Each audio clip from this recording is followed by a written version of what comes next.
Isang cellphone ko isa. Bakit kayo? Yung isa.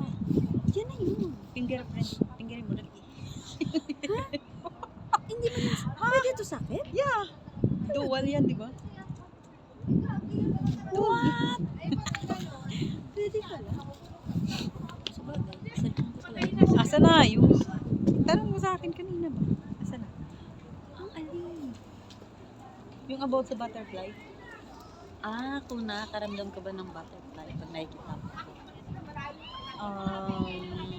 Kidlat. Kidlat. Kidlat ang nararamdaman ko pag nakikita. Aray ko. Ano yun, spark? Hindi. Parang Kasi bagyo. kidlat, diba? Bagyo ba? Iniisip ko kung aawayin mo na naman ba ako. So ibig sabihin, natatakot ka sa Nabubuisit ako tumingin. Kung nakasimangan. It's a bad sign. Kung ganun yung Oo? nararamdaman. Talaga? Yes. So ano gagawin natin? Maghiwalay na tayo? Baka, ano, Single na naman ako? ganun na rin. Takot ka. Hindi ako natatakot sa'yo. Ba't ako natatakot? Di ka naman Alam mo yung mukhang kanina, sabi mo, hindi, nandito nga ako, tingnan mo. Tapos yung mukha. Hindi, tingnan ng mga tao nga sa likod mo. And then, Mas lalo ako nahiya. ay galit. So dapat sirain mo na yung yung morning natin tawag doon.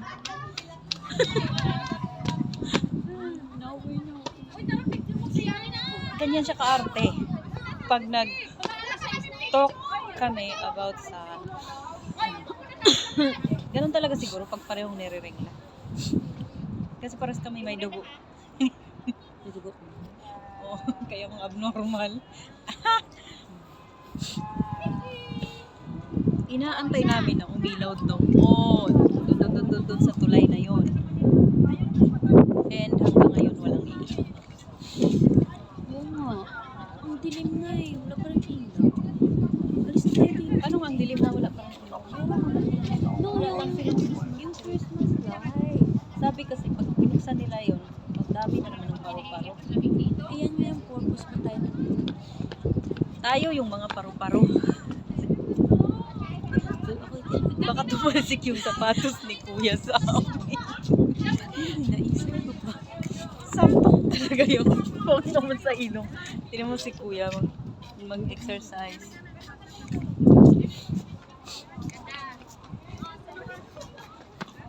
Ano nga yung topic natin kanina? Balik tayo doon. Bakit kailangan hindi makaramdam ng butterfly?